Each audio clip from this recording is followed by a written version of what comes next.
I'll watch some TV. It'll help me to relax! Welcome back to the Ren and Stimpy recap. Last week we talked about a visit to Anthony, and today we are taking a look at Royal Canadian Kilted Yaksmen. And with these hands, I hold the fate of millions.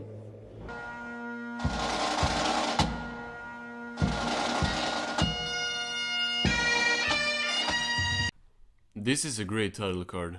I wasn't sure about it at first, like I thought it was just good, but no, it's great. It stands out as a title card. It has a very interesting presentation and very fitting music. Our story begins thousands of years ago, 1856. I love jokes like this to start off the episode. There was a very similar one in another episode, but I'm not sure which one. It might be when Ren said, "It's a very true story that we made up." Stuff like that is just funny to me. And their famous motto, we always get our butts kicked. That's also great. Sorry, but this episode is already funnier than the last one. So, in this cabin we have the Royal Canadian Kilted Yaksmen, and once again, new outfits for Ren and Stimpy. It means certain death, if you're lucky. Isn't this Jasper? Their boss right here at least has a very similar design to Jasper, who we have already seen this season. It's probably not him though. There is a great wilderness out there that you must tame. Why? It's just little stuff like this that makes me laugh. Ren just saying why, the way he said it and the way he was drawn and animated was funny. This episode has very good animation so far. I love how expressive the boss is. I can see it now. 2 color TVs in every home. A curling rock in every garage.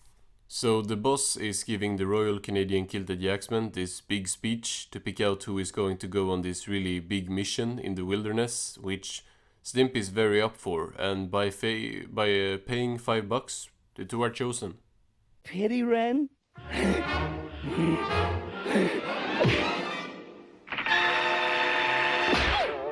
So now Ren and Stimpy embark on their great quest to search for the barren wasteland. They are riding yaks, which look very different from the ones we have seen before on the show.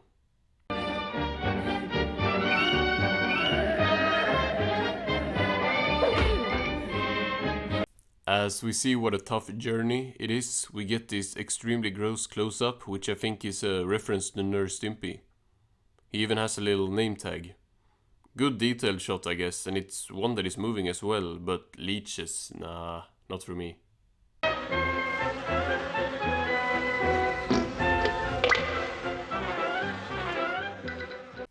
That really creeped me out.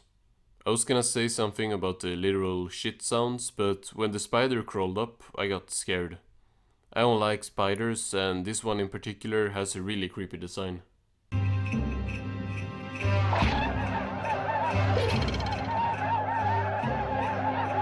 The two get shot with arrows and later run into this monster, which Ren calls a Kodiak Marma something. Anyway, it jumps the two and beat them up, and then we see how small it actually is, which I did not see coming. Help! Help! The two are now not looking very good, and it does not help that they get hit by lightning. We get what I think is an ad cut. Surprisingly, it's actually decent, although it's still noticeable. Why can't they just do, like, natural fade-outs and fade-ins instead? It would look much better. Our heroes press on into the stinking hot depths of the Canadian jungle. Now they are in the Canadian jungle that apparently exists, and Ren drinks straight bees, thinking that they are water. That's gotta be one of the most terrifying things that could happen to you.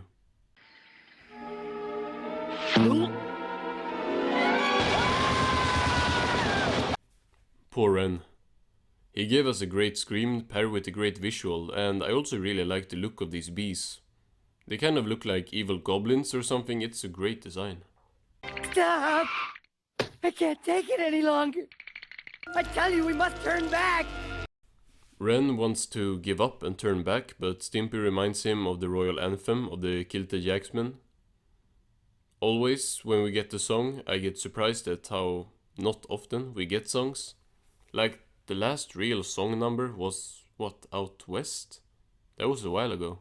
And they smell like rotting beef carcasses. This song has a very improvisatory feel, and it works.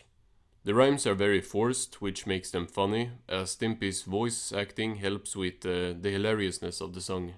Poisonous snakes will devour us whole, and our bones will bleach in the sun.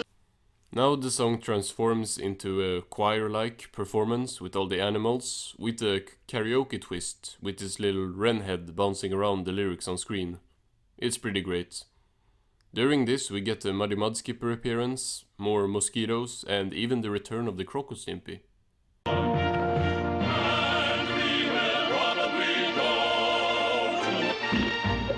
It's a very dark song.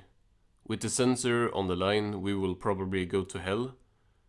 Then we see beer, which is unusual to see in kids' cartoons. The performance ends with a lot of blood on screen, for some reason. All in all, this song number is fantastic, to be honest.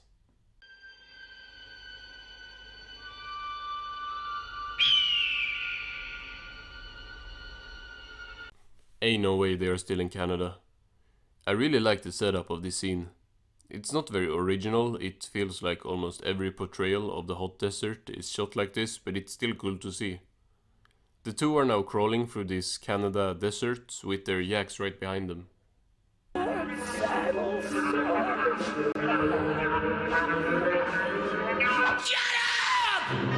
One of the yaks loses it and completely snaps because Stimpy won't stop singing. The guy who's doing the voice for this yak is doing an excellent job. I really like the voice acting here. You hear it?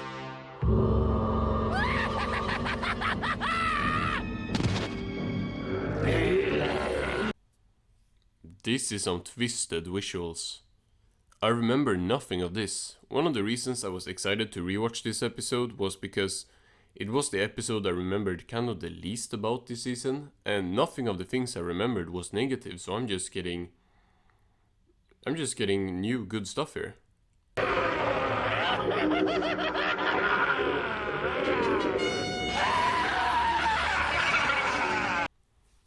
This scene is amazing. The faces this yak makes are completely nightmarish. Ren slaps him to snap him out of it, and he seems alright now. Then Ren makes one of his funniest faces ever as he sits down. That face had me rolling.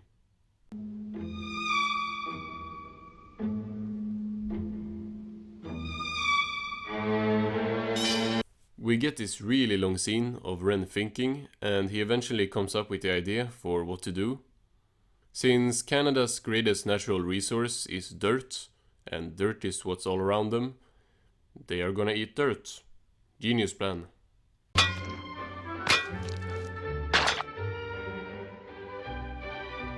We'll not sleep hungry tonight.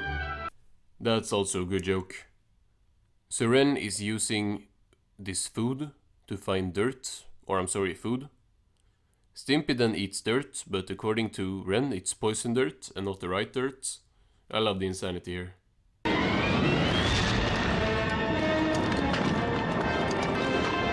On accident, one of the yaks finds a dirt line, or whatever it's called. Now they have all the dirt they want, and after a beautiful transition, we get this great shot of the four around the fire.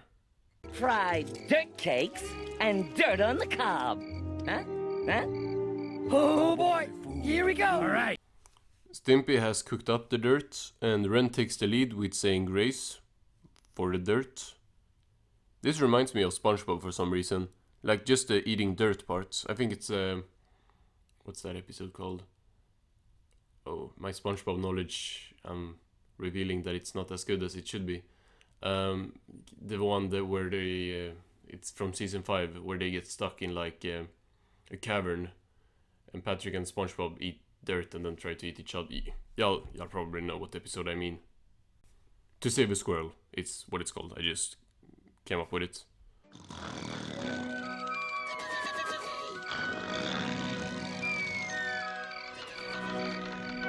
I really like these, I don't know what you should call them, but these shots. They're not silhouettes, but the coloring is different and I like it.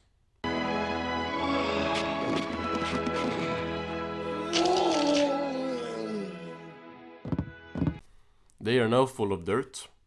Ren puts down the flag, and we get this terrifying visual of a centipede and a worm inside of Ren's stomach, which made me a little sick, not gonna lie. That we owe it all to those two heroic men, whose names I can't remember, but the jokes have been on point this episode. I don't even know if that's classified as a joke, but it's funny. Everyone gets good lines this episode, I'm really enjoying this. We end with the depressing visual of the skeletons of the two standing in front of, well, an industrial background. It's kind of a sad view. what's the matter, kids? Feeling tired? So we got 5.5 minutes left here. This first segment is log, which, fine. I'm recording this before watching more than 1 second of the log segment, but I'm really hoping there's at least 2 more other segments after this, because I do not want to watch 5 minutes of log. Hero? Powdered Toes Man! It's not even log. It's Powdered Toast Man. Can't blame me though, this is how every log segment starts. This one is really lame though, it's just like reused footage from the Powdered Toast Man episode. This is the definition of just filling out runtime, there's nothing new here. They do show kids' butts on screen, which is just really necessary for the plot, I guess. Don't you know that children can't fly? Here, we at least get some new Powdered Toast Man footage, as he saves the 2 kids with more butt stuff. It's not good though, this segment is like 3 minutes, and then we get another ad segment with human characters and no Ren and Stimpy. This one is for like edible lawn, which is like the only thing that makes it different from a log ad. These last 5 minutes were really disappointing, but the actual episode was anything but that. I really enjoyed this one.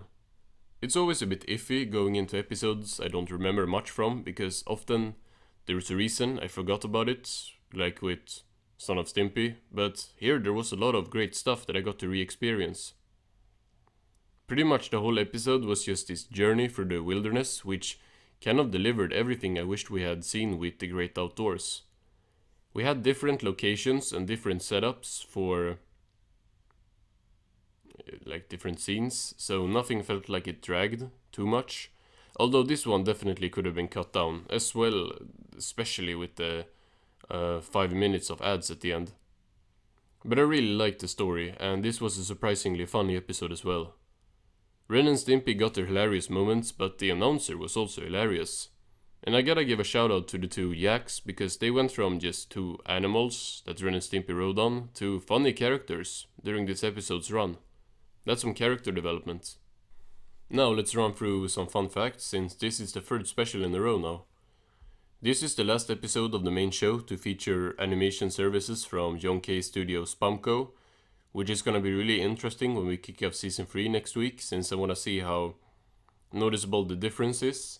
Like, I know that much of this season was already like done not by Spamco, but like season 3 is where we're gonna see episodes with no involvement from Spamco and John K. This episode of course also makes like the last one where John K does like, you know, voicing Ren, directing and working on episodes in general. He will return in APC of course, but as for the main show, this is the last episode with involvement from him. All in all, a good episode. Just like we did with season 1, on Sunday we will be doing a video with my analysis of the season, and then 2 weeks after that we will be ranking the episodes of season 2.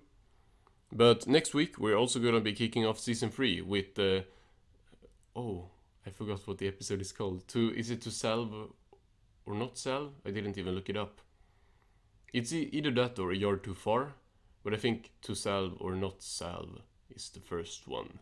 But anyway, season analysis this Sunday, and then we kick off season 3 on next Wednesday. Goodbye, folks.